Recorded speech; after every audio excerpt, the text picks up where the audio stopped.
EU's gas price cap scheme could backfire, raise volatility. Of course, who could have seen that, European Central Bank? Reuters reporting here. This is mind-blowing. Now, who would have thought price caps and just arbitrarily telling people what something will be priced in would work? As we know, price caps and price controls have never worked. There's a phenomenal book. Actually, I forgot to grab it and put it up here. But there's a great book about the history of price controls and what they do. But the Emperor Diocletius, I forget what his true name was, but back in Rome, again, had his famous Edict of Prices, trying to cap the prices of everything because they were clipping coins. And the emperor apparently didn't know, he and his guys were behind the scenes clipping the coins and debasing the metals, melting them down, taking the gold and silver out of them, putting in base metals that were worthless. So, Gresham's law was into effect. All the good money went into hiding, and people just started using the bad money, and inflation just kept getting higher and higher and higher. So they had to cap prices. The geniuses are like, you know what, we're going to command and control the economy, central planning, top down. And they had a book. The geniuses had to write an entire book of the prices of everything in the economy. You can imagine how time intensive that would be, and just the prices moving every single day, and then every second of every day, and you can't keep up with it. I mean, it's insanity on its face. So, again, what happens? People are like, you know what? I'm just going to start another business then. I'm going to start another job. I'm going to do something else. And so what do the geniuses in the government do?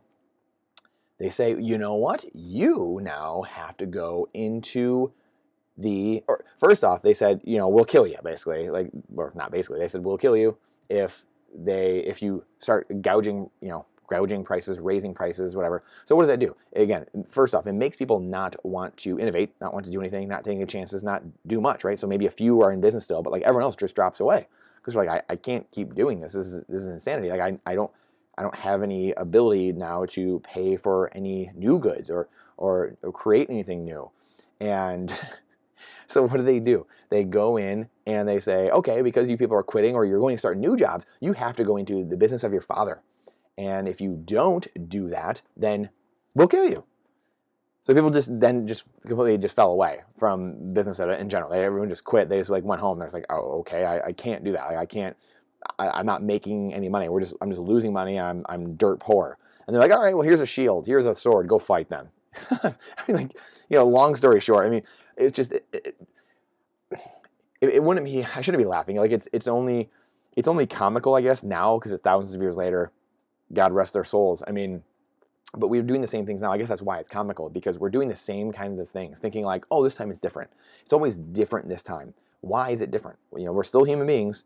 The economy still works the same way. Market forces are still the same thing. Free markets are the best way to find price equilibrium, price discovery, and water to find its level. We can't just command and control the economy from a billion, trillions, quadrillions of different inputs all around the world, and every person's thought patterns trying to make a free market up. You can't have 12 people in a room or 100 people in a room or 3 people in a room doing that, or one guy at the top doing that. It's impossible. It always fails.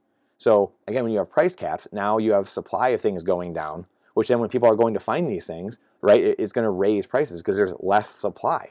You still have even the same amount of demand, but now there's less supply because the business owners, people are leaving the business like, okay, I can't do this anymore. And then the prices now are going up because it has the opposite intended effect. And so people just end up going out of business. And then you create more shortages and more problems now because people can't raise the price. So, what happens, at the end of the day, the economy is all supply and demand. So when you have too many people rushing out to buy something, what can an employer or business do? They can raise prices. Raise prices, they find that demand, that equilibrium where the buyers start going away. And they're like, oh, okay, I found the top, right? Now we got to keep coming down. Whether you're selling a house, you kind of find that top and you're like, oh, okay. Because if you after sold, 1,000 homes in my life, and almost having too many offers on the table is a problem as well, right? Just like this, people saying not enough money is a problem and too much money is a problem. Well, having too many offers on your house can be a problem as well, believe it or not. And I've experienced this because you're sifting through literally dozens and dozens of offers. You can't even keep things straight. So eventually you're just like, okay, I'm done, right? I have to raise my price. So the price actually goes up and then people start dropping out. Then it's like, okay, cool. I got it down to 10 or I got it down to 5 or 2 people. Now we can make a decision. Same thing in a market when you're going to buy something in a store, a widget, a mop, a broom, food, whatever. the corporation, the company, the business is going to raise prices until the people start going away. Otherwise, when it's too cheap or there's price controls, it just gets bought out and then it's gone. Then it's just done. There wasn't enough price rise because it was capped. There wasn't a price rise in order to justify buying more with that extra revenue, or keep the buyers at bay. This is like that nuance that, George Gamers, a lot of people that talk about this but they might talk about it in a little more detail. Hopefully I'm not using too big of words, because this is very simple, but the traditional economists make this very complicated, very hard to understand. And there's a lot of guys out there. George Gammon does a good job. There's a lot of other people that do a good job, the Lynn Aldens of the world. There's people that do a very good job of this. But that's all it is. It's simple supply and demand. And understanding that, again, when you have price controls and you're capping this, or rent controls on real estate, you now are letting everyone into this space, and now that is going to crush everything. Now you're sold out. Now it's gone. Now that thing is gone, and you're creating shortages and empty shelves because you weren't able, the business wasn't able or allowed to increase the price and strip some of those buyers that weren't as serious, or they went and found a different product. This is what keeps the economy going, keeps the free market going, and produces stock shelves, and produces a good equilibrium and good price discovery. This is why when you mess with interest rates and you are screwing with things and moving the goalposts all the time, you continually mess things up, and we have these shortages, or we have just stupid policy in general with, we're going to shut down all of our nuclear reactors, or we're going to shut down these pipelines because we only want this one over here. I mean, those are just terrible strategic blunders in and of themselves, along with bad economic policy. So that's, I guess, two different parts of that. But then, George Gammon, again, is hilarious. I just mentioned him, but millions cannot afford to heat homes as UK faces Arctic snap. Take that, Putin.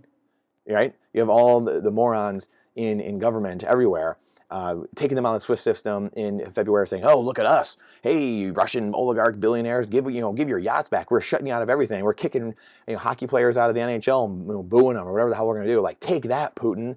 Take that, you SOB. Well, cool. Like, Putin's winning. At the end of the day, like he's over here. He owns commodities and gold. Those things, if you haven't realized, those things are going up in price over the last 9 months, 10 months on his balance sheet. So he's the one that won at the end of the day. The ruble took a big dive in the beginning as well, relative strength of the ruble, compared to the dollar, and then it just shot up, and it was doing way better than the dollar over the last 6 months or so. So who's winning at the end of the day? And again, I haven't checked that chart. You can check me on that, the ruble chart, but it was for a while. When I last checked it like a month or two ago, a couple months ago, the ruble had a big collapse at first, and then just took off and just shot past the dollar. So I mean, in percentage change, I should say, it's not that it's stronger necessarily overall, but in percentage change, it went way above where it was pre the Ukraine-Russia war. So again, it just goes to show you, we have to separate signal from noise. We can't let a few people try to command and control the economy from the top. That's not how things work. We have to build from the bottom up.